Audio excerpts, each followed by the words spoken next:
maybe you have pictures in your mind that suggest that you can get that out of primordial soup. They just weren't that worried about the problem in the 1870s because they had a false idea of how simple life was. They thought a couple of reactions they'd figured out. But now you've got to figure out now the origin. Now they have DNA. Yeah. How do you get that out of the primordial soup? Right. Why hasn't why hasn't the whole scientific establishment said, stop presses. We're in Fellas, trouble. we have a problem. Yeah. Isn't that still the argument? That if you give it enough time, somehow or other, it's an immensely complex procedure, but if you give it enough time, enough shocks of lightning, maybe we can't do it in a lab, but the real lab had billions of years at it. What about the element of time? Time is your enemy.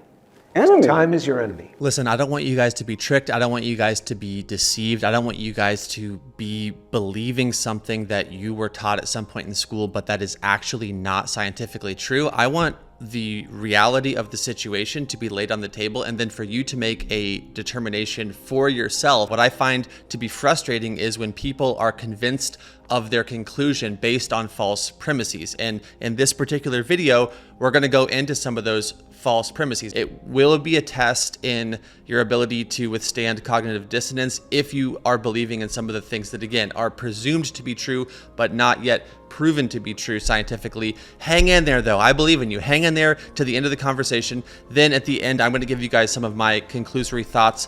Let's do this thing. I did my PhD on origin of life biology.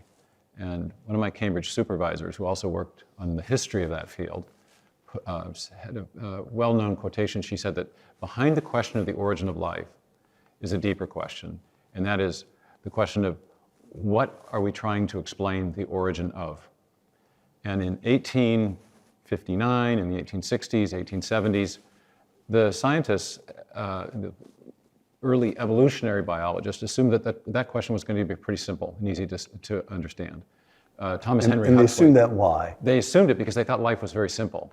Thomas Henry Huxley, who was Darwin's famous bulldog, said that the cell was a simple, homogeneous globule of undifferentiated protoplasm. And they thought that life was essentially a kind of chemical. It was made of an essential substance called protoplasm, which was a kind of jello or goo that could be produced by a few simple chemical reactions.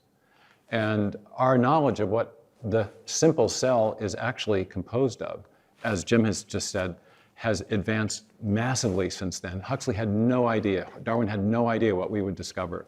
And now we know that inside living cells, we have at the very least an information storage, transmission, and processing system, which is part of a whole automated system for building proteins and protein machines. These nano machines that Jim makes, as you correctly point out, are as he puts it, child's play.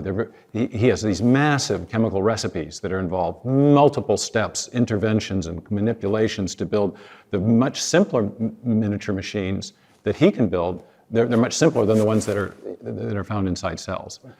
And so the problem has, as he puts it, it's receded off into the distance because our knowledge of the complexity of life has meant that it's much, much harder to envision how that might have arisen by a series of undirected chemical processes. Reading your work, Steve, if I understand it correctly, there's a big moment, and funnily enough, the big moment happens at about the same time as the Urey Miller experiments, and that big moment is Watson and Crick in 1953, and you get the double helix. They understand the structure of DNA, and suddenly they can see how complicated DNA is.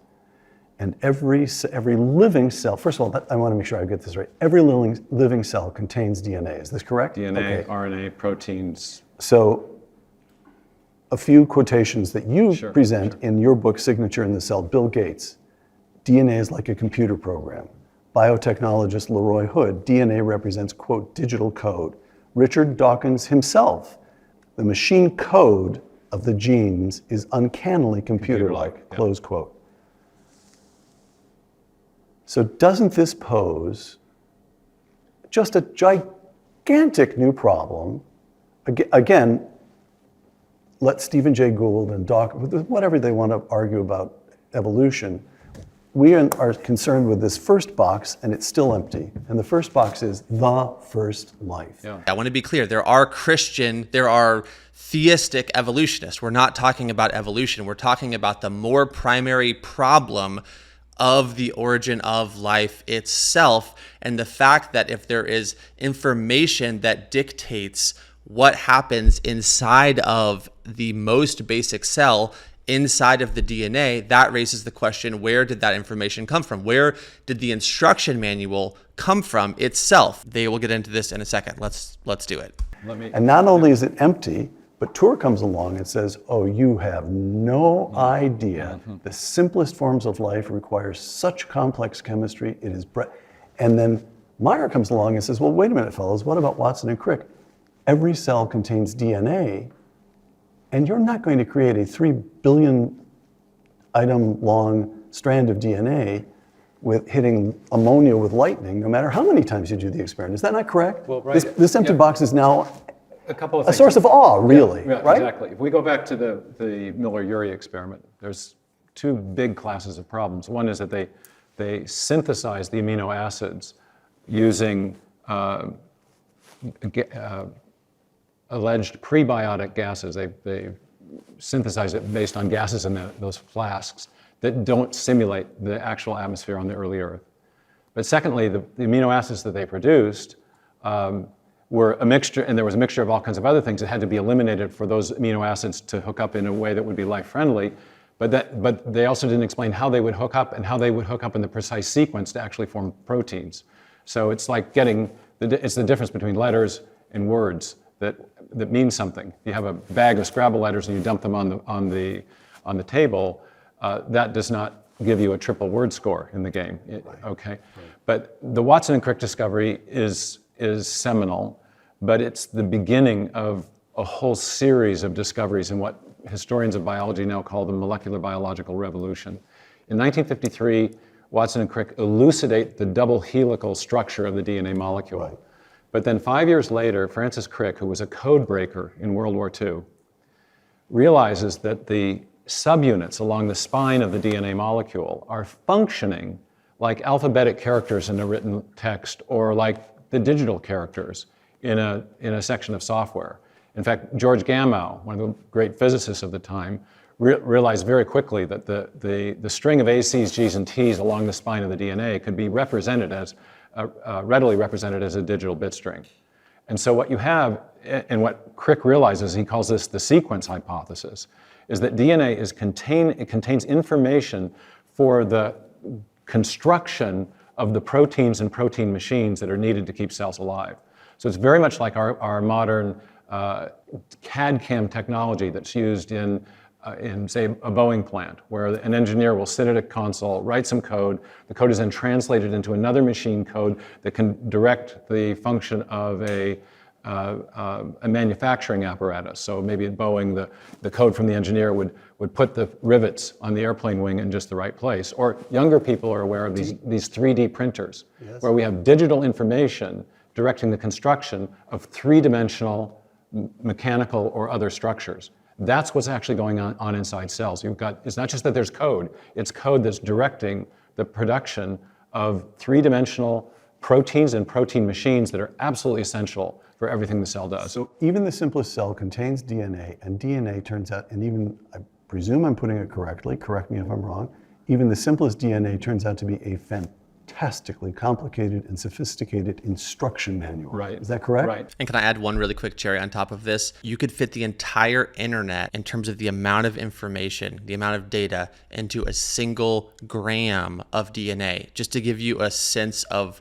how much more sophisticated DNA is as a storehouse or as a technology than what we currently have. Think about the huge data storehouses. Think about the huge amount of physical material required to run the internet, and then think about that all of that information can fit into a single gram of DNA. Whoever designed this thing is a level of intelligence far greater than our own. I'll just go ahead and show my cards by saying that. Let's continue. For building very specific things that are needed to keep living cells alive. Okay. So, if you believe, as Darwin believed, that the first life was a blob of jello, maybe you have pictures in your mind that suggest that you can get that out of primordial soup. They just weren't that worried about the problem in the 1870s because they had a false idea of how simple life was. They thought a couple of reactions they'd figured out, But now you've got to figure out Now the they have DNA. Yeah. How do you get that out of the primordial soup? Right. Why hasn't the, okay, so No, why hasn't the whole scientific establishment said,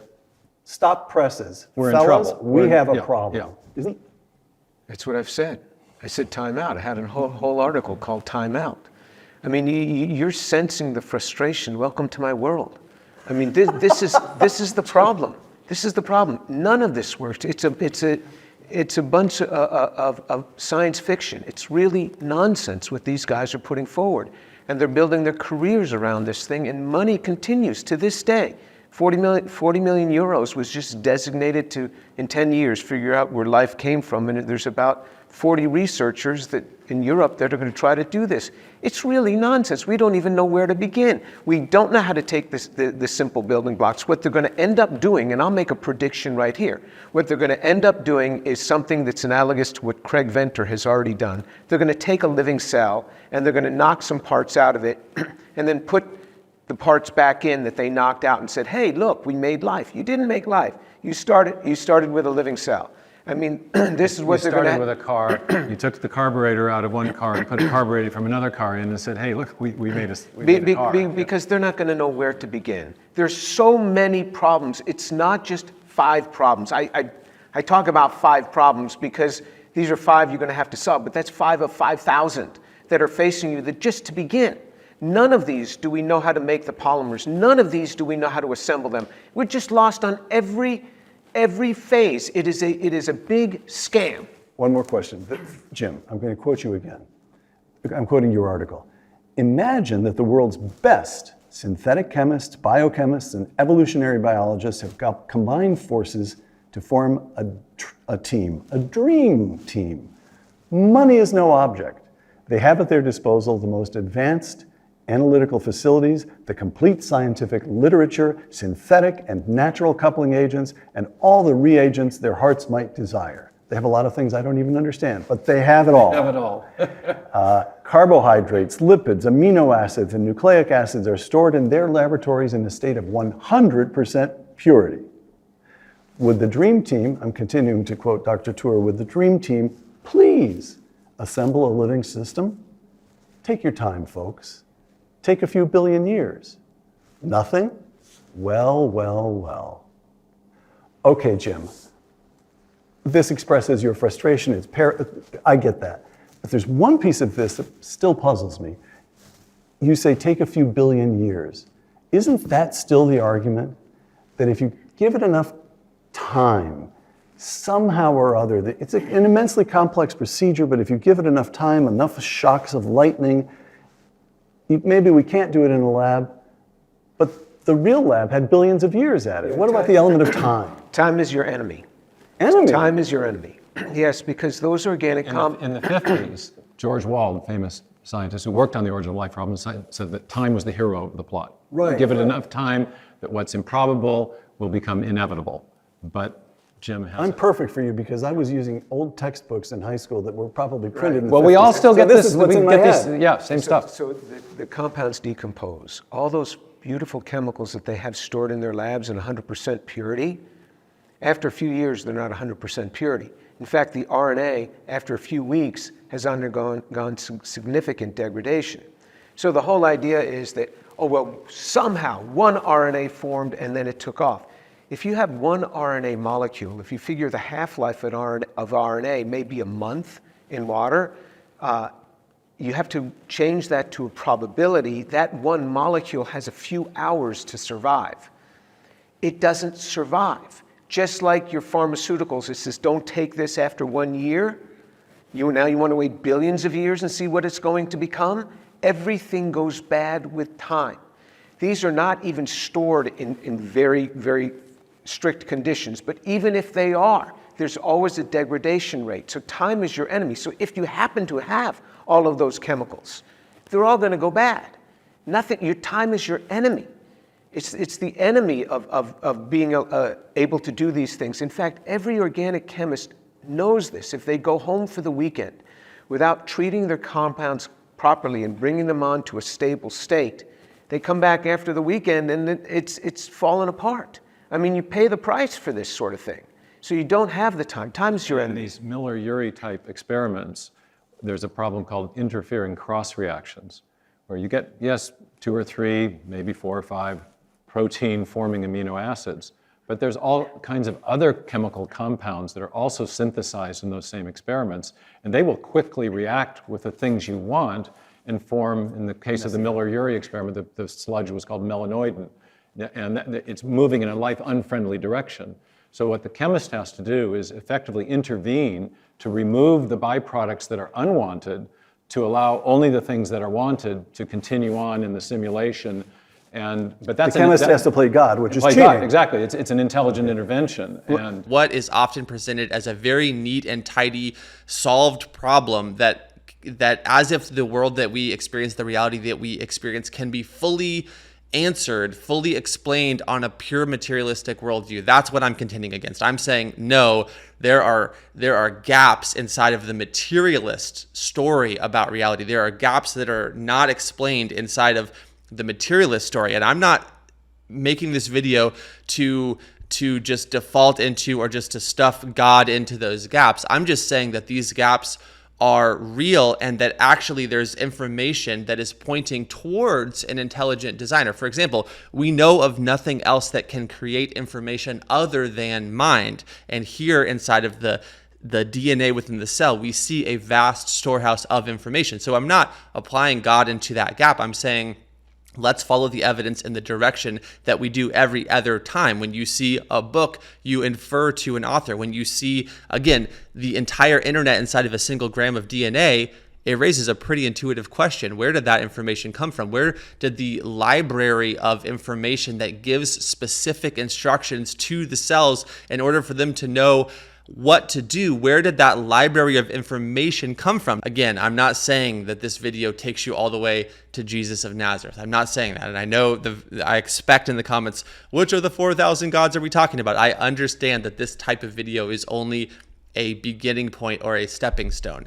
But I want to try to unravel some of the very strongly held beliefs that exist in the mind of many of my viewers that I can tell based on the comment section. And I am an advocate of following the evidence wherever it might lead. If you guys like Stephen Meyer, by the way, he is going to be joining us next month inside of the Wisdom Society.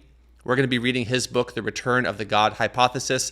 Then he's going to be joining us inside of a Q&A, a Zoom Q&A, so that you can interact yourself directly with Stephen Meyer.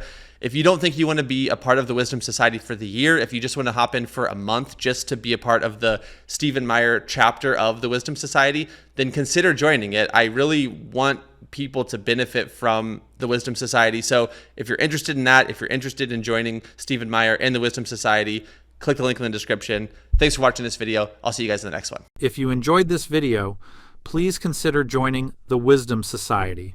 Support the mission, invest in yourself, join the community.